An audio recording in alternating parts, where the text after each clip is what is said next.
ဒီတစ်ခါမှပြပြပေးခြင်းတဲ့အကြောင်းအရာတွေကတော့မိုးချိုအေးကင်ဆာနဲ့ပတ်သက်တဲ့ကျန်းမာရေးဘိုးတူတာလေးတွေပဲဖြစ်ပါတယ်။တော်ဝန်တဲ့နှလုံးသွေးရဆိုရင်နှလုံးတုံရင်ခုန်မှုမောတာနှလုံးအားနေတာနှလုံးသွေးကြောကျဉ်းတာရေးအတွက်အစွမ်းထက်လာတဲ့နှလုံးဆေးကောင်းတစ်လက်ဖြစ်ပြီးတော့အာရင်ကုန်ကန်ကြီးနေတာအိတ်လို့မပြောတာသွေးအားနေတာအာယုံကြောအားနေတာအတွက်ပါအထူးအားကိုးရတဲ့ဆေးဆောင်တစ်လက်ဖြစ်ပါတယ်ရှင်။မူးမောရင်တုံကင်းဝေးအောင်တော်ဝင်တန့်ကိုအမြဲဆောင်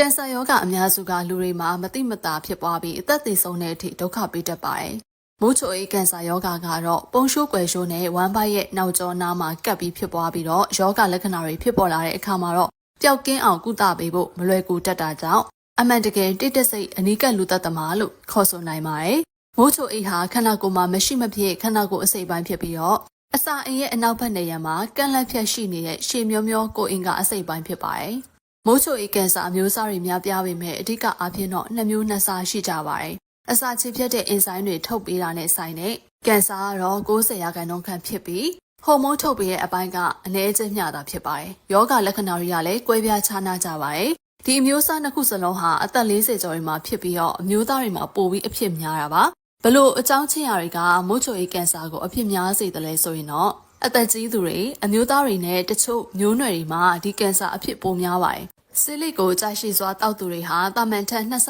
ခန့်ပိုအနေများကြပါတယ်။ဒါပေမဲ့ဆေးလိပ်ဖြတ်လိုက်မယ်ဆိုရင်တော့တဖြည်းဖြည်းနဲ့ဒီအနေလျော့နေသွားကြောင်းတွေ့ရှိကြပါတယ်။ဝါလုံးသူတွေလည်း90%ခန့်ပိုဖြစ်တတ်ပါတယ်။မျိုးရိုးဗီဇကလည်းဒီယောဂါကိုပိုအဖြစ်များစေသလိုနာတာရှည်မိုးချိုအေးရောင်ရမ်းသူစီးချိုယောဂါခံစားနေရသူတွေဟာလည်းဒီယောဂါဖြစ်လာဖို့အတွက်2ဆကနေ3ဆအထိပိုပြီးအနေရရှိပါတယ်။အစားအစာအနေနဲ့တော့စီသွတ်စာတွေမကြက်တကြက်အစာတွေအေးလုံးပူလုံးနဲ့အစားအစာတွေနဲ့တည်ရဲ့အလွန်တောက်တုံးခြင်းကကင်ဆာဖြစ်ဖို့ပိုအားပေးလို့တက်နိုင်သမျှရှောင်ရှားဖို့လိုအပ်ပါတယ်။ဒီမိုးချိုအေးကင်ဆာရှာဖွေတွေ့ရှိဖို့အဓိကလိုအပ်ချက်ကတော့အသက်40ကျော်အထက်အကြောင်းမဲ့ပင်ချုံသွားပြီးတော့INC နဲ့ကဂရင်းပြက်ပြုတ်အံသူတွေမှာဒီယောဂဖြစ်နိုင်ခြေရှိတယ်လို့သတိထားပြီးထိုက်တဲ့စမ်းသပ်စစ်ဆေးမှုတွေပြုလုပ်ဖို့လိုအပ်ပါတယ်။အထူးသဖြင့်စီးချိုယောဂရှိပြီးတော့အရက်ဆေးလေးတောက်သူတွေမှာအထက်ပါယောဂလက္ခဏာတွေအပြင်မျက်စိအရေပြားဝါလာပြီးတော့စီးမဲညစ်ကဝမ်းဖြူတွေသွားရဲဆိုရင်တော့မိုးချိုအေးကောင်းပိုင်းမှာကင်ဆာဖြစ်နေလားဆိုရဲတန်တရားစိတ်နဲ့အထရာဆောင်းဖြစ်တော်၎င်း CT စကန်ဖြစ်တော်၎င်းဝမ်းပိုက်ကိုစစ်ဆေးကြည့်မယ်ဆိုရင်တော့